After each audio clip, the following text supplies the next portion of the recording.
Welcome in. Thanks so much for joining me again.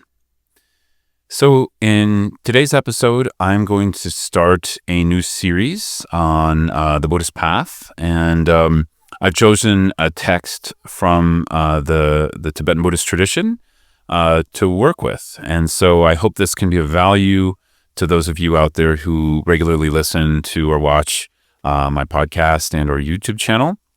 And for those of you who are newer, big warm welcome. I do hope that this can help your meditation practice, your study of the Buddhist path, as well as, deepening your way to freedom.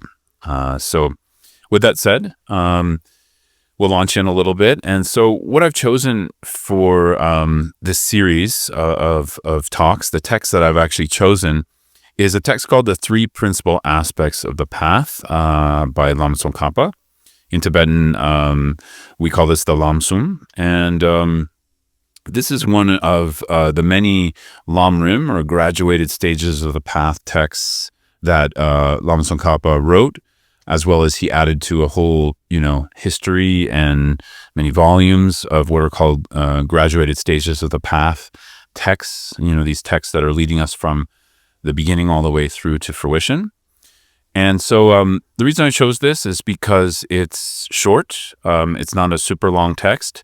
It's also very pithy, and it's a very deep presentation on these three pillars or three principal aspects of the path. So in general, we discuss these three principles as the development of renunciation mind, the cultivation of relative bodhicitta, and then the actualization of non-dual wisdom, or prajnaparamita, or in some cases we say primordial wisdom, depending on the tradition. So these three aspects we can sum up as renunciation, bodhicitta, and emptiness. These three subjects really encapsulate or sum up the entire Mahayana Buddhist path. It's what we are studying. It's what we're trying to contemplate and understand. And ultimately, it's what we're trying to put into practice and to realize, right? So these three things are not just philosophical ideas. They're actual realizations on the path that we need to develop if we want to awaken to Buddhahood and want to be free. So again, I decided to do this series because I've had requests to do things on deeper Buddhist teachings on my podcast and on my YouTube channel. I know a lot of you out there who listen are dedicated Buddhist practitioners. If you're not a dedicated Buddhist practitioner, you are more than welcome, right? So you don't have to be to listen to this. Obviously, it's public material. But also, I just want to acknowledge that some of you may be newer to the Buddhist path. And so please comment, if you're watching on YouTube, please comment on the video. You can always reach out to me if you're listening to my podcast and let me know how this is landing for you. If you have any questions, it's things I can cover in future videos as well on this topic. So with that said, let's dig in. I wanted to discuss a little bit about what Lamrim means generally in Tibetan Buddhism, and then we can get into this text specifically. So as I said, Lamrim, two Tibetan words, translate as graduated stages of the path, right? And path here is referring to the path to Buddhahood or awakening, or the Bodhisattva path as well. Graduated means step by step. Something that we are working on step by step. We're doing this practice, we're developing this quality and way of being in our life, then we're developing this. So it's often something that is presented in a linear way, though I don't know if it necessarily progresses like that for everyone, but it's presented graduated and in a linear way, where we move from the teachings on developing renunciation mind to bodhicitta, supported by that, and then from bodhicitta to developing non-dual wisdom or emptiness in our practice, right? And so without renunciation mind, bodhicitta is not really that possible from the perspective of these teachings. And without bodhicitta, the fuller realization of emptiness is not possible from the perspective of these teachings. And without emptiness, we can't really embody the life of a bodhisattva and or an enlightened being or a Buddha. So again, I'm not telling you what to think around that. I'm just presenting what these teachings generally say, right? So you're welcome to disagree, just to put that out there, right? Because when I'm teaching these traditional texts, they can sort of seem sometimes like they're talking at us. But actually, if we take them as things to contemplate and not believe on face value, they actually become a conversation, somebody teaching us something, talking to us, in this case, the text, the three principal aspects of the path. And we take it and we contemplate it and see, is that true? Is that not true? The Buddha famously said, treat my teachings like you would gold. Like as soon as you remove it from the ground, you're going to check, is this really gold or is it some kind of fake gold? And you're going to rub it, you're going to wash it, you may burn it, right? And you're checking to see if it actually is gold or not. So we can do the same thing here. It applies. Even if you're already a sort of card-carrying Buddhist, questioning, having healthy skepticism, questioning in a healthy way is always good, right?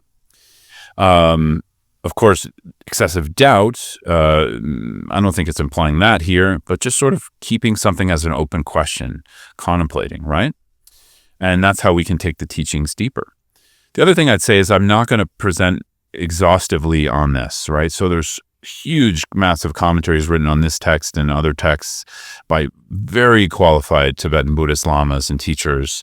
I'm just another practitioner who really values this text, who's received teachings on it many times over the years and has practiced it a little bit.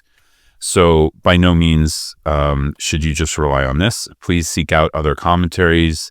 You can find commentaries on this text. Oh, and this text is available. There's many translations, but one I really like is from Lotsawa House. So if you go to Lotsawa, Lotsawa,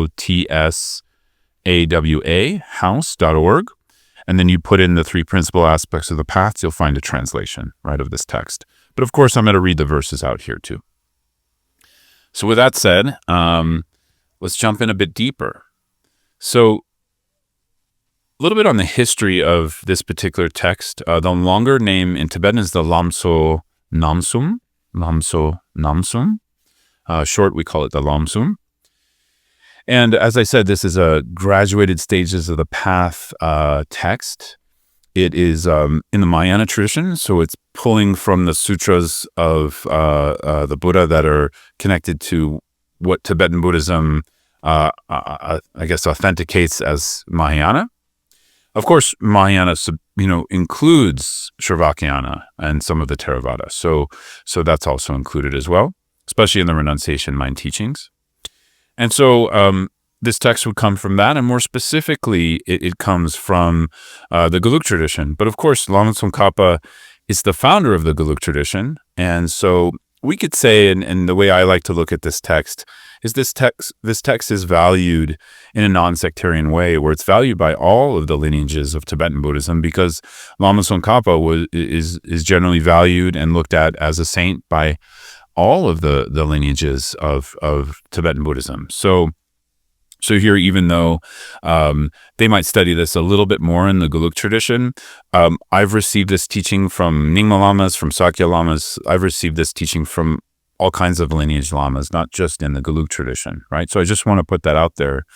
Wherever you land within Tibetan Buddhism or outside of it in another Buddhist tradition, this text is applicable. It's general for all of us. So Lama Tsongkhapa was an incredibly realized being, and I'm going to center that when I talk a little bit about his life. And this particular teaching on the Lamsum, or the three principal aspects of the path, it's said that he received it directly from the Buddha of wisdom, Manjushri. So at a certain point in Lama Tsongkhapa's life, in his biography, when he attained high realization, he was actually able to have direct conversations with Manjushri, just like you and I would be able to talk with each other, just seeing Manjushri in front of him. So that's not a normal being, right? And it's quite a lot of realization to be able to interact with the Buddhas on that level. So this text was actually received from Manjushri. And as I said, it contains really all of the Buddha's teachings, all of the Mahayana teachings. That's why I like it so much, because it's not difficult to read, although some of the teachings on emptiness can be challenging. So, when we get to those, you'll see. But either way, it's not difficult to read. It's short, and we can apply it to our practice right away. So I think I like those qualities of it, yeah? So, as I said, Lama Tsongkhapa was a great saint and teacher. The Buddha even prophesied about Lama Tsongkhapa. So in one of Lama Tsongkhapa's previous lives, It said he was a boy who offered a crystal mala to the Buddha. And in return, the Buddha gave him a conch shell and prophesied that a boy would be born in Tibet who was an emanation of Manjushri, and that this boy would start a monastery called Ganden, right? And so Ganden Monastery was the first monastery Lama Tsongkhapa started, and then, of course, the Gelugpa tradition spread from there. There's also some evidence that possibly Lama Tsongkhapa was also an emanation of Atisha and possibly Guru Rinpoche. Some believe that, Padmasambhava. And so this is a story I really treasure because I practice in a non-sectarian way in multiple lineages of Tibetan Buddhism. So I'll just share one of my favorite stories here. So this comes from a saint named Soktruk Rangdrol, or Shabkar is how he's known, Shabkar. You can find a wonderful biography on Shabkar. I think Matthew Ricard, the monk and translator and scholar, I believe he made a long biography of Shabkar, and it's incredible. Shabkar was mostly a wandering yogi who wandered throughout Tibet, practicing in caves and wild places, and attained very high realization. He was a fully ordained monk in the Gelugpa tradition, but also practiced in the Nyingma tradition. So he wrote one of the most treasured texts on Dzogchen coming from the Nyingma tradition, The Flight of the Garuda. And so this is something we study and treasure. But as well, he was actually really, really, devoted to Lama Tsongkhapa. And he would, recite the name mantra of Lama Tsongkhapa every day. And I'm sure studied in the Gelug tradition to a certain degree. So the story goes like this.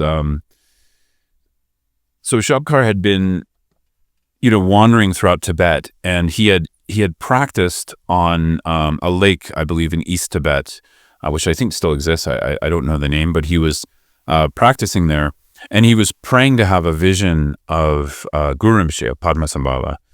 And instead, he had a vision of Lama Tsongkhapa, right? And so, anyways, the story goes like this. And so this story, particular moment in the biography, it takes place when Shabkar was very far from that lake, and I believe he's on Mount Kailash in way western Tibet at this point. And he does actually have a vision of Guru Rinpoche. So the interesting part here is he, I'm just filling in what I don't have notes on and what I can remember. He actually so when Guru Rinpoche, Padmasambhava, finally appears to him in a cave in Mount Kailash, I believe, and I might get that a little wrong, so you can correct me if I'm wrong, but I think that's what it was in the biography. So when he actually has the vision of Padmasambhava or Guru Rinpoche, he asks Guru Rinpoche, what took you so long? Why did you, which I think is kind of a funny question. If Guru Rinpoche just appeared in front of me, that wouldn't be my first question, but this is like a practitioner who's just going for it, And so he asked Guru Rinpoche, what happened? Why didn't you appear earlier in my life? And then Guru Rinpoche said this, quote, do you remember when on the island of the Heart Lake, the island of the heart of the lake, you had a vision of Tsongkhapa, who gave you the teaching on the graduated path? And Guru Rinpoche says, that was me.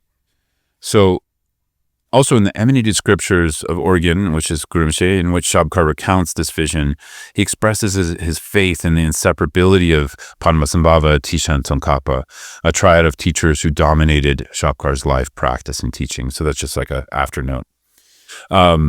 But either way, we can see here that, to me, that's like, it gives me goosebumps. It's quite powerful for those of us who kind of study in these Buddhist lineages.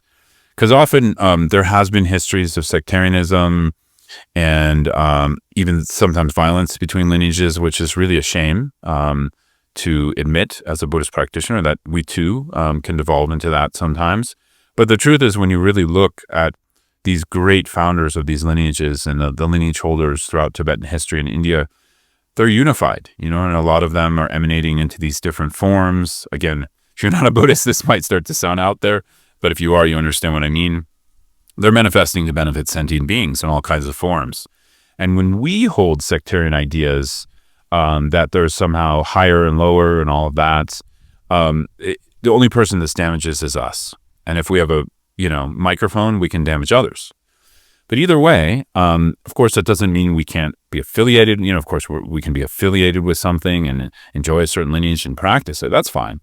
But Lama Tsongkhapa often when people don't understand his biography, they think of him as just a scholar. And that is the furthest from the truth you can get, because when you actually read his biography, the amount of retreat he did was massive. Just the amount of prostrations and mandala offerings he accumulated is like unattainable by most of us, right? So it seems like, a lot of these amazing emanations of bodhisattvas and Buddhas, and who ended up being lineage lamas in our lineages, in our traditions, just the amount they accomplished in their life is unbelievable. Just if you look at the amount of practice Lama Tsongkhapa did, it's just wow. I mean, it's just accomplishing that in itself is incredible in his lifetime. But then you look at everything he wrote and taught, and it's just a massive amount. I just think, how could one person do that? I was actually thinking about that the other day, and then realizing, oh, they didn't have cell phones. They didn't have, YouTube and Netflix. So that's probably why that's probably why they were able to do it.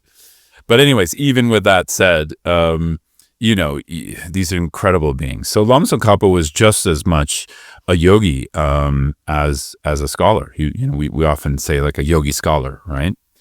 But either way, I just wanted to share some things from his life, and especially these anecdotes about, non-sectarianism on this. So with that said, let's go into the title. I'm not sure how much I'm going to get through in this episode, but I think we'll be able to do the title and the homage, and maybe one verse after that. So the title are the three principal aspects of the path, right? So I already talked about this a little bit, but I want to review it a little bit more.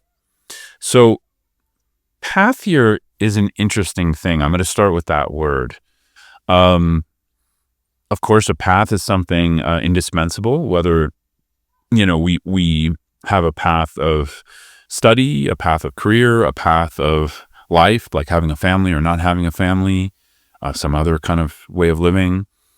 Everything requires a path, right? Even just going to buy a bottle of milk requires a path. There's a literal road we need to take. We need to have steps of, getting in a car, taking an Uber, getting a bus, walking, riding a bike, whatever it is. There's a path towards obtaining what we want to obtain, right? And so the spiritual path is not different than that. We need to develop certain qualities. In general, we need to listen to the Dharma, reflect on it, and study it. Those are the three wheels that we often talk about in Buddhism. We need to listen to the Dharma, contemplate it, and meditate on it. So those three wheels. Those three wheels are quite important, and those are part of what we mean by path. Also, along the path, we encounter certain aspects, right? So we have methods of practice that we're cultivating, that we're developing. We're also connecting to the wisdom teachings and developing wisdom. We're accumulating merit, and we're removing or purifying obscurations, right? So in general, the path of Buddhism is made up of method and wisdom. That's one way we start to, because again, these teachings are going to talk about a lot of different things, these three principles, but in many ways. But ultimately, when we look at it, it's made up of method, either practices of developing meditative concentration, loving kindness, compassion, or wisdom, getting more familiar with our own wisdom nature of emptiness or non-duality, right? So essentially, that's what this combines into. But of course, as I said a moment ago, in order to serve the path of method and wisdom, those two paths, we need to accumulate merit and purify obscurations. So these both are kind of bigger topics. So merit is not my favorite word in English because it can be misconstrued as sort of gathering things to sort of adorn ourselves with. But here what it really means is something that helps us to cut through our fixations, to change our negative habits into positive ones, as well as to obtain good circumstances for practice and benefiting others, right? Purification or removing obscurations is really the other side of it, which is clearing away that which obscures us, that which obscures our knowledge, that which obscures experiencing our true nature, right? Because again, what's unique here is, if we go back to path is something indispensable, as I said, but it also is kind of something to point out or help come to fruition our own nature. So it's not like we're getting to some other thing that's separate from ourselves. We're just trying to remove what is in the way of knowing our own nature, our own Buddha nature, our own awake nature, right? And merit, accumulation of merit and purification helps with that. So again, I'm not going to go into an exhaustive teaching on that. I'm just sort of overviewing it. In general, we're working with habit patterns, right? So we're working on our habit patterns. This is more or less what makes up the path. We're doing practices, we're learning, we're exploring. The path itself is a habit, a good habit, right? And of course, as I'm alluding to, one of the biggest habits we have is believing our ideas, thoughts, emotions are true in how they appear. Now, again, they're real, they're happening to us, but true here implies that there's some sort of solid, unchanging, independent nature to them. And we'll see later in the verses on emptiness, we start to question this and we start to open up how we're looking at this in order to find freedom. We're not trying to deny something. We're not trying to, I don't know how you say, bypass something. We're actually trying to see its nature. So this is important, and I'm bringing it up right away because if we don't talk about this, the path can simply adorn us and create further ego clinging and further pain, as opposed to actually helping us to remove and take off the burdens of samsara. So the three principal aspects of the path, as I said, connect to method and wisdom. And so the first two, the principle of renunciation mind and the principle of bodhicitta, these relate to the path of method. And then the last on emptiness, this relates to wisdom. So next we have expressing the homage, right? So this is really, after the title, this is what comes first. And it's very short homage here. It says, homage to the precious noble masters. And homages are important in texts because they're a way that the author not only shows humility, but it's also a way that one surrenders within the teaching. So it's a statement by the author, in this case Lama Tsongkhapa, where he's actually paying homage. He's surrendering to the Buddhas, bodhisattvas, his own teachers. And surrendering here means he said he's not surrendering his, I don't know how you say it, he's not giving up his power to his teachers. He's not giving up his power to the Buddhas. He's recognizing that ego clinging is the root of suffering. And so in the homage itself, there's a recognition that we're surrendering that, right? So homage is a tricky one because sometimes when we praise something, it could be, deified and or like a theistic kind of idea of something, which, it's fine in other contexts. In Buddhism, we don't really engage in that so much. So then why do they pay homage? They pay homage out of respect because they value something, because it helps us to move more towards it. And as I said, a type of surrender, right? So here, Lama Tsongkhapa is paying homage to the embodiment of all the Buddhas, which is his own teachers, his own gurus, right? And so we can go into some understanding of that for a moment, where in the Vajrayana teachings, we take the guru as the path. And the guru here doesn't just mean the physical master, it means also the lineage masters and ultimately how we work with our own nature of mind and our relationship with reality. So guru often gets thought of as just a person, but here it's a principle. It's something that kind of widens out into that. So in essence, that's what he's paying homage to. But for us, we can also just think about it in whatever way we relate to the Buddhist path right now. We can think of the historical Buddha, of Shakyamuni Buddha, pay homage to him. We can think of homage to our own teachers, those we really got a lot of value from. And then, of course, any lineage lamas we are connected to. Now we actually get into the first verse, and this is the promise to compose. And this verse goes, quote, the very essence of all the Buddhist teachings, the path that is praised by the noble bodhisattvas and the entrance for all fortunate ones desiring liberation, to the best of my ability, I shall now set forth.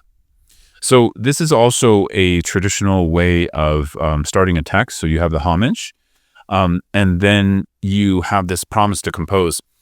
And so a lot of this is the author making a vow, making a promise to us, the reader, the person who's going to ultimately study it, that they're doing this with a motivation to benefit others. They're not doing it, with a motivation for self-respect or gain monetarily or power or political power or any of that.